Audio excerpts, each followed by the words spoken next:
मित्रांनो, अजय पोल्ट्री फार्ममध्ये आजचा 10वा दिवस आहे. आज आमची मोटिलिटी 75 झालेली आहे. 75 मोटिलिटी कशामुळे झाली आज आम्ही PM करून बघणार आहे आणि तुम्हाला लाईव्ह दाखवणार आहे. आमच्या व्हिडिओच्या माध्यमातून तुम्हाला कळण मोटिलिटी कशामुळे होते, काय होते, तुम्हाला आम्ही लाईव्ह PM करून दाखवणार आहे. आमच्यासोबत ये राहा. हे बघा मित्रांनो, आज तुम्हाला लाईव्ह दाखवणार आहे आम्ही मोटिलिटी PM करून. त्या दिवशी पण तुम्हाला आम्ही मोटिलिटी जास्त झाली होती, आम्ही तुम्हाला PM करून दाखवले होते. हे बघा मित्रांनो, आज मोटिलिटीचा प्रमाण स्टॉकमुळे झाला आहे. हेट स्टॉक बसला, यांना स्टॉक बसला आहे मित्रांनो. आज टेम्परेचर जास्त होतं त्याच्यामुळे ना, हे बघा असा पक्षी जर लाल झाला तर समजायचं स्ट्रॉक बसला यांना. स्ट्रॉकमुळं एवढी मोटिलिटी झालेली मित्रांनो आमची. हे बघा, हे पण स्ट्रॉकचाच पक्षी मित्रांनो.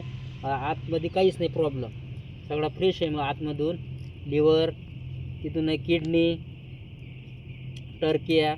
हे बघा मित्रांनो, याला टर्किया म्हणत असतात. हे जे आहे ना, हे अन्ननलिका, याला टर्किया म्हणत असतात. हे बघा मित्रांनो, पक्ष्यामध्ये प्रॉब्लेम काहीच नाही, फक्त आज टेम्परेचरमुळं आमची एवढी मोटिलिटी झाली. हे बघा, आज हीट स्ट्रोकमुळं एवढी झाली.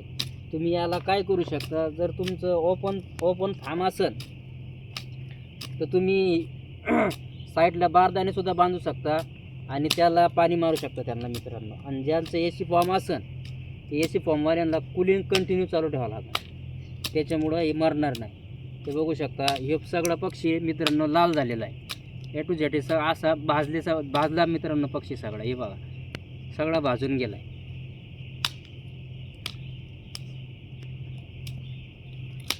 हे बघा मित्रांनो, आतमध्ये काहीच नाही आहे, सगळा पक्षी वरूनच लाल आहे.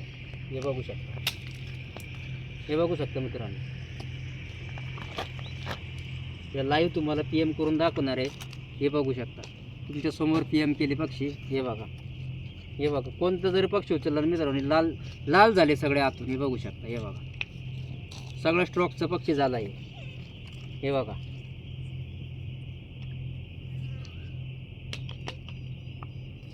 हे बघा मित्रांनो, हे जास्त झाले स्ट्रोकमुळे. 75 पक्षी मेलेत आमचे.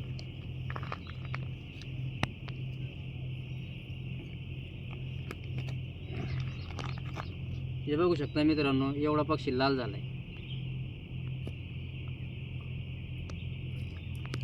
तुमचं जर ओपन फार्म असेल तर तुम्ही दही सुद्धा देऊ शकता त्यांना. दही दिल्यानंतर त्याच्या अंदरचं जो टेम्परेचर आहे ना, ते कमी होत असतो आणि मोटिलिटी कमी होती पटक्यास. एवढी मोटिलिटी झालेली आहे आमची आज 10व्या दिवसात.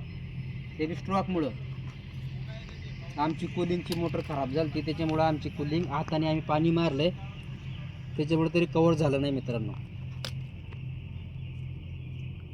शक्यतो ज्याने करून ज्याची कूलिंग चालू नाही झाली त्याच्यामुळे एवढा आम्हाला प्रॉब्लेम आला आहे. ज्याचं ओपन शेड असेल, ओपन शेडला सगळीकडून व्हेंटिलेशन भेटत असतो, त्याच्यामुळे कमी होती. आमचं ओपन शेड हे सगळं बांधलेलं आहे, सगळ्या भिंती आहे, त्याच्यामुळं आमची मोटिलिटी जास्त झाली. 10व्या दिवसामध्ये एवढी मोटिलिटी झालेली आहे. आमचे व्हिडिओ तुम्हाला कसे वाटतात नक्की आम्हाला कमेंटमध्ये कळवा. आणि आमच्या चॅनलला सबस्क्राईब करा आणि शेअर करा आणि लाईक करा. नक्की आम्हाला कळवा मित्रांनो.